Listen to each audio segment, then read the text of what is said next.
الحمد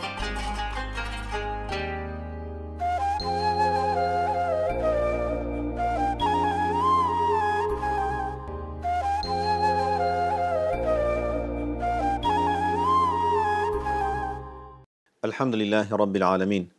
وصلى الله وسلم على سيدنا محمد وعلى آله وأصحابه أجمعين إلى يوم الدين. بنران بسراني بريس إيمان داراني آزيز، سلام وسوز ورحمة ومهرباني خواهي قولتان لسر بيت. خوشويستانم وإيمان لناو ماجي بيروزي رمضان داين. زور گرنگە بزانین کە مانگی پیرۆزی ڕەمەزان چەندین دەرفەتە لەناو دەرفەتێکە، چەندین ئۆفەرە لەناو ئۆفەرێکی ئیلاهیدا جەلە وەعەلا، بۆ ئەوەی ئێمە هەوڵ دەین هیچ کامێک لەم دەرفەتانە لەدەست نەدەین. دەیمادەم مانگی پیرۆزی ڕەمەزان ئەم هەموو دەرفەتەی پێبێت، بۆیە لە ناخی دڵمانەوە دەڵێین یاخوا بەخێر بەی سەردیدەمان سەرچاومان مانگی پیرۆزی ڕەمەزان. خۆشەویستانم، بە پێویستی ێزانم لەم چەند دەقەیەکە لە خزمەتتاندام باسی بەشێک لەو دەرفەتانە بکەم کە مانگی ڕەمەزان بۆ ئێمەی دێنێتە پێشەوە. دەرفەتی یەکەمیان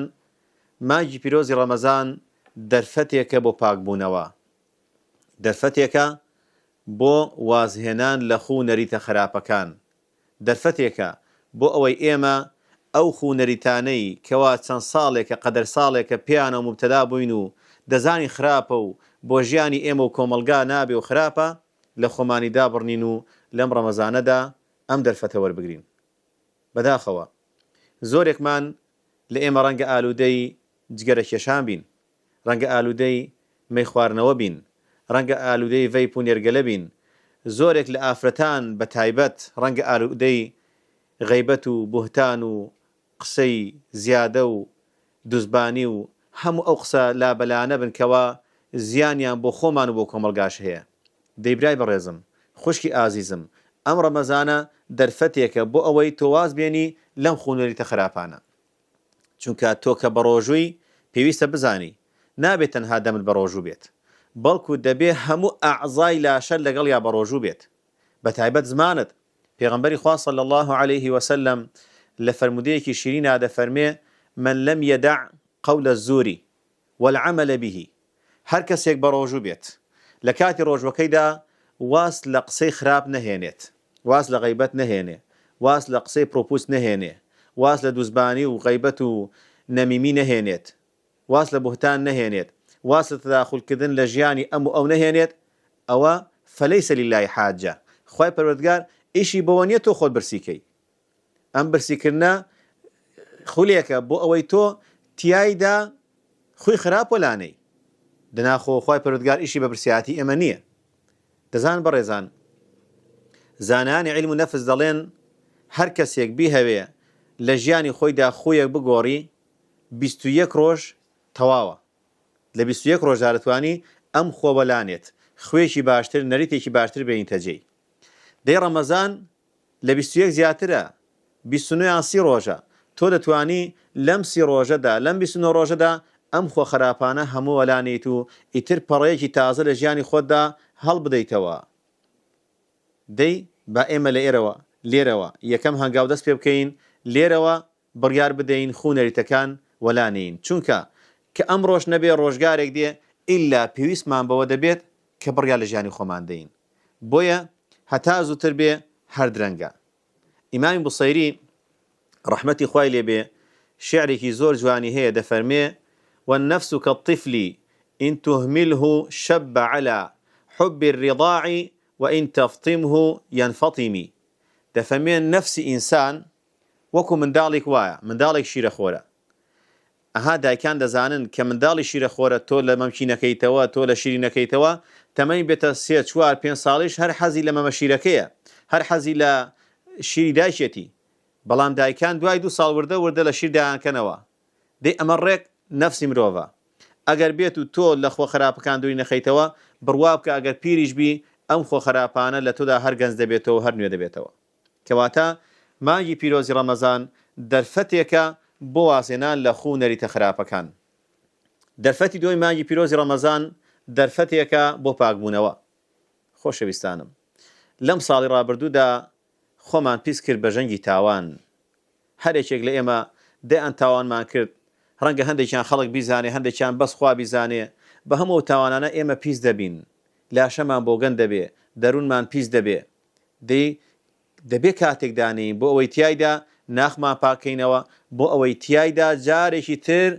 بڕیار بدەین بە پاکی بچینەوە خزمەت خوا جەل وەعەلا دێ ڕەمەزان ئەمەت پێدەدا پێغەمبەری خوا صلی الله عليه وسلم دەفەرمێ الصلوات الخمس والجمعة إلى الجمعة ورمضان إلى رمضان مكفرات ما بينهن إذا اجتنب الكبائر دەفەرمێ نوێژ بۆ نوێژ جمعە بۆ جمعە اینجا ڕەمەزان بۆ ڕەمەزان ئەمە پاکبوونەوەی لە تاوانەکان بەو مەرجەی ئینسان تاوانی گەورە ئەنجام دەدات دەی سیرکە ئەم هەموو پاککەرەوانە تۆ کە تاوانت کردێ بە یەکێک لە نوێژەکان پاک بیتەوە کە پاک نەبیتەوە دێ بە جمعە پاک بیتەوە کە بە جمعە پاک نەبیتەوە لابودە ئیلا دەبێ بە ڕەمەزان پاک بیتەوە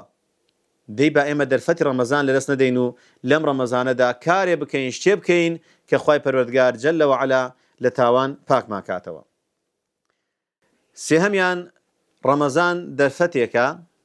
سێهەمیان ڕەمەزان دەرفەتێکە هەلێکە بۆ ئەوەی ئێمە خۆمان لە ئاگری دۆزەخ ڕزگار بکەین بەڕێزەکانم واللهی ئاگری دۆزەخ زۆر بە ئێشە زۆر سامناکە واللهی هیچ کەسێک ناتوانێ بەرگەی بگرێ دیمادام ئێمە دەرفەتمان هاتوتە پێش بۆ ئەوەی لەو ڕەمەزانەدا خۆمان ڕزگارکەین دەی حەیفە و عەیبە ئینسان ئەو دەرفەتە لەدەست بدات لە ڕەمەزاندا ئێمە بە دوو شێوە دەتوانین لە ئاگری دۆزەخ ڕزگارمان بێت یەکەمیان هەموو شەوێک خوای پەروەردگار لە مانگی پیرۆزی ڕەمەزاندا هەموو شەوێک کۆمەڵێ خەڵک لە ئاگری دۆزەخ ڕزگار دەکات لە ئیمانداران دەی تۆ هەموو شەوێک بڵێ خوای گیان لەو کەسانە ئەژمارمان کەی کە لەم شەودا لە ئاگری دۆزەخ ڕزگارمان دەکەی چونکە پێغەمبەری خوا فەرموویەتی صلی الله عليه وسلم ولله عتقاء من النار وذلك كل ليلة هەموو شەوێک لە مانگی ڕەمەزانە خوای پەروەردگار بڕیاری ئیلاهی دەردەکات بۆ ئەوەی کۆمەڵێ خەڵک لە دۆزەخ ڕزگار کات ڕێگای دووەمیان بۆ ڕزگاربوون لە دۆزەخ ئەوەیە کە پێغەمبەری خوا صلی الله عليه وسلم دەورەیەکی چل ڕۆژی بۆ داناوین دەفەرمێ هەر کەسێک بەشداری ئەم دەورەیە چل ڕۆژیە بکە ئیلا خوای پەروەردگار دوو بەڕائەتی پێدەدات بەڕائەتێک لە ئاگر واتە ناچێتە ئاگری دۆزەخەوە دووەمیان بەڕائەتێک لە نیفاق کە بەڕاستی نیفاق هێندە وەردە پیاوێکی وەک ئیمامی عومەر ڕەزا و ڕەحمەتی خوای لێبێ دەچۆ لای حوذەیفە دەیفەرموو حوذەیفە توخوا پێم بڵێ ئەو لیستێک کە پێغەمبەری خوا بە تۆی دا لە ناوی منافقان منی تێدا میانەنا سبحان الله یعنی نیفاق هێندە وەردە پیاوێکی وەک ئیمامی عومەر لێی ترساوە دەی تۆ لە ئەم دەورە چل ڕۆژێدا دەتوانی نیفاق لە خۆت دوورخەیتەوە بەڕائەتێک بەدەست بێین لە نیفاق پێغەمبەری خوا صلی الله عليه وسلم فەرمووی من صلى لله 40 يوما في جماعة يدرك التكبيرة الأولى كتبت له براءتان هەر کەسێک چل ڕۆژ نوێژەکانی بە جەماعەت بکات هەر کەسێک چل ڕۆژ نوێژەکانی بە جەماعەت بکە بەڵام بە فریای الله ئەکبەری نوێژ دابەستن کەوێ خوای پەروەردگار دوو بەڕائەتی پێدەدا بەڕائەتێک لە ئاگری دۆزەخ بەڕائەتێک لە نیفاق دەی سیر کە بەڕێزەکەم ئێمە 30 ڕۆژمان لە بەردەستدایە 30 ڕۆژی مانگی ڕەمەزان ئینشاء الله هەموو جەماعەتەکان ئەنجام دەدەین شەشەڵانیش بەنیازین ئینشاء الله بگرین ئەوە 36 ڕۆژ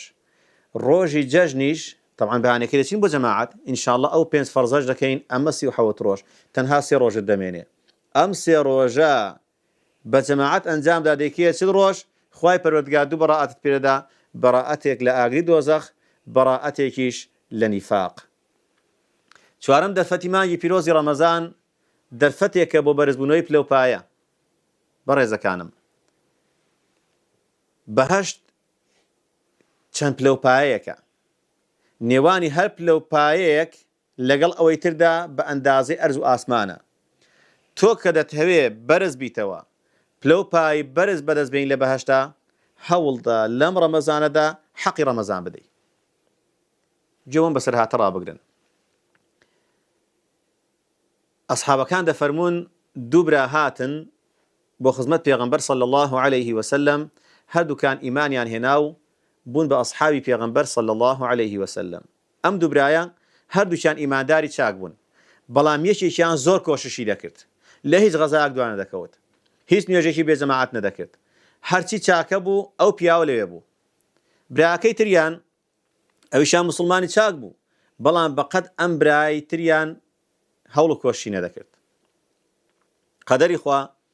ئەو برایەکەوە هەوڵ و کۆشی زۆر بوو وەفاتی کرد دواتر پاش ساڵێک براکەی تری وەفاتی کرد کە ئەوەندەی ئەمە یەکەم هەوڵ و کۆشی زۆر نەبوو تەڵحە دەفەرمێ ڕەزا و ڕەحمەتی خوای لێبێ دەفەرمێ شەوێکیان لە خەوما بینیم ئەمە قیامەتە و خەڵکی بەڕێ دەکەن بۆ بەهەشت یەک بەیەک ناویان دەخوێندنەوە ناوی ئەو برایان خوێندەوە کە هەوڵ و کۆششی کەمتر بوو لەوەی تر ئەم چۆ بەهەشتەوە اینجا دواتر ناوی براکەی تریان خوێندەوە کە هەوڵ و کۆشی زۆر بوو کە بەخەبەر هاتم ئەوم بۆ ئەسحابەکان باس کرد بۆ مسلمانان زۆریان پێسەیر بوو وتیان ئەم برایی تر بەڕاستی هەوڵ و کۆشی زۆر بوو دەبوا زووتر چوو بێتە بەهەشت یعنی چی هەمووی سەرسام بوون سەریان سوڕما هاتنە خزمەت پێغەمبەر صلی الله عليه وسلم پێغەمبەری خوا فەرمووی بەچی سەرسام دەمن ئەمە شیاوی سەرسامی نییە ئەم برایی تریان کەوا هەوڵ و کۆششی زۆر بوو ساڵێک لە براکەی پێشخۆی زیاتر نەژیا وتیان بەڵێ فەرمووی ئەوەندە سوزدەی زیاتر بۆ خوا نەبرد وتیان بەڵێ فەرمووی ڕەمەزانێکی زیاتری نەگرت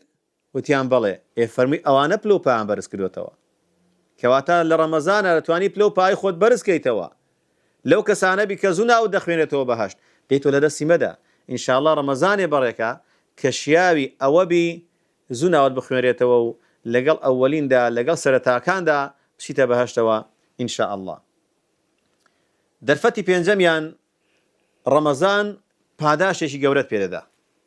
ئەو پاداشی لە ڕەمەزاندا هەیە لە کەم کاتی تردا هەیە بەڵکو پاداشی ڕەمەزان پێغەمبەر نەیزانیوە صلی الله عليه وسلم فریشتەکان نەیانزانیوە هیچ مەلایەک نایزانی هیچ دەیزانی تەنها خوا دەیزانی جەلە وەعەلا چونکە ڕەمەزان ڕۆژووی تێدایە پێغەمبەری خوا صلی الله عليه وسلم فەرمووی كل عمل ابن آدم يضاعف هەموو کار و کردەوەیەکی ئینسان بەنی ئادەم چەند قات دەکرێت کاتێک کردەوەیەک چاک دەکەی بە چەند قات بۆ دەنووسرێت بەڵام لە نێو واندا کردەوەیەک هەیە کە کەس نازانی چەندە هەموو کار و کردەوەی تۆ مضاعف دەبێت چەند قات دەبێت ئیوا هەیەک بەدەیە ئیوا هەیەک بە 700 تەنها کردەوەیەک هەیە هیچ کەسێک نایزانی داخوا خێرەکەی چەندە ئەو خێرەش ڕۆژوویە إلا الصوم تەنها ڕۆژوو نەبێ خوای پەروەردگار دەفەرمێ چی دەفەرمێ ڕۆژوو تەنها بۆ منە چونکە ئیخلاس لە ڕۆژوودایە کەس نازانێت تۆ بە ڕۆژیان بە ڕۆژوونی تۆ لە مابینی خۆت و خوادا بە ڕۆژووی دەتوانێت بە دزیۆ نان بخۆی ئاو بخۆیتەوە بەڵام ئاها خوا دەتبینی شوێ ڕیز تەقواکاران لعلکم تتقون بۆیە خوای پەروەردگار دەفەرمێ ڕۆژوو تەنها بۆ منە و تەنها خۆشم پاداشیە دەمەوە ئەو پاداشتە لەکوێیە پێغەمبەری خوا دەفەرمێ صلی الله عليه وسلم للصائم فرحتان ئینسانی بە ڕۆژوو دوو جار دڵخۆش دەبێ جارێکیان کە ڕۆژوەکەی دەشکێنێ چەند دڵخۆشیکەوە حەقی خوات داوە حەقی ڕۆژوت داوە سوپاس بۆ تۆ خوایە گیان ئەمڕۆ هیدایەتت دام بەرگەی برسێتی تینوێتی بگرم شەهەواتی خۆم گرتەوە ئێستا بەسەر بەرزەوە ڕۆژەکەم دەشکێنم چەند دڵخۆشی گەورە لە قیامەتە کاتی دەچیتە خزمەت خوای پەروەردگار دەفەرمێ ئەی بەندەکەم ئەوە پاداشە زۆرەکەی ڕۆژوەکەتە پاداشێکی وا کە خۆت تەسەووری ناکەی مەلایکەت نەیزانیوە پێغەمبەرانیش نازانیوە عەلەیهیم الصەلاة وەسەلام دەی با لەو ڕەمەزانەدا هەوڵ دەین هەرچی خێر ئەنجامی دەین بۆی کار و کردەوەکانمان چەند قات بێ کە خوای پەروەردگار تەنها بۆ خۆی دەیزانێت دەرفەتیشکیان لە دەرفەتەکانی مانگی ڕەمەزان بریتیە لە بەدەستهێنانی دەرگایەک لە دەرگاکانی بەهەشت برای بەڕێزم خوشکی خۆشەویستم وەرە لە ئێستاوە ناوی خۆت تۆمار کە بۆ ئەوەی لێشێک لە دەرگاکانی بەهەشتەوە بچیتە ژوورەوە ئەم دەرگایە پێی دەگوترێت دەرگای ئەڕەیان تۆ کە بە ڕۆژوو دەبی ئیتر فریشتەکانی خوا ناوت تۆمار دەکەن لەو دەرگایە لە قیامەتە لەو دەرگایەوە ناوت دەخوێنرێتەوە پێغەمبەری خوا صلی الله عليه وسلم فەرمووی لە بەهەشتا دەرگایەکەیە پێی دەگوترێت دەرگای ئەڕەیان يدخل منه الصائمون تەنها ڕۆژوانان دەستنە بەهەشتەوە لەو دەرگایەوە يك بيك ناوي روجوانا دخميريتو فلان كري فلان لأمتي بيغمبر صلى الله عليه وسلم بروجو وبخوا بابيت بهشتا ولا بدرقاوا بيغمبري خاده فرمي صلى الله عليه وسلم فإذا دخلوا كاتي روجوانا كان تون جوروا أغلق أو درقات دا داخلية يتري هيك كاس يشكري ناس تبهشتوا ديتو بروجوبونت أم درقايا دكيتو بخوت وناي خود تمار دكي لقل أو كساني كلام درقايا دسنا بهشتوا بويا بريزا كانم لبر أمهم درفة زورانية كجبرائيل عليه السلام أو ذات باكا أو ذات قورية دعاي كردوا وبيغمبري خواش كقورتين مخلوق خوايا آميني بو دعاء كردوا دعاء كزور خطر تبي هما اللي بترسين بيغمبري خواش صلى الله عليه وسلم دسو سر من بر هنقاوي شناو فرموي آمين فرمو ديسي آمينكا يشك لو آمينانا تشبو أصحاب كان ليان برسي بيغمبري خوا أما بو فرموت آمين فرموي أو جبرائيل بهات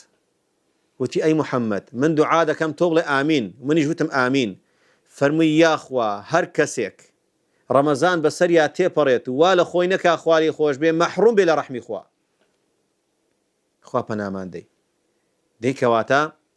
بانكوينا جير أم دعاء جبرائيل آمينكي بيغمبر صلى الله عليه وسلم باهول دين همو درفتكان رمضان خوزينوا بدسيان بينين بويا السلف صالح زور زار دعاء ذكرت دعا فرمو اللهم سلمني من رمضان خواجان لرمضان سلامت ماكي وسلم رمضان لي ورمضان يجبو إما سلامتكي وخواجان بساغ سلامتش كردوي رمضان ما اللي وربقري إما جرين يا ربي خواجان أم رمضان بنسيبها ملاك ماكي يا ربي خواجان لم رمضان دا بتوانين حق رمضان بدينو لري رمضان وحق بنداتي بتو بدين يا رب العالمين روجو تقوى وعبادة ما بنسيب بكيتو لما قبل بكي بتوانين برمضان ببين بنديكي شاك بنديشي باك بنديشي بلو برس لخزمته دا يا رب العالمين وصلى الله وسلم على مولانا محمد وعلى آله وصحبه أجمعين والسلام عليكم ورحمة الله وبركاته.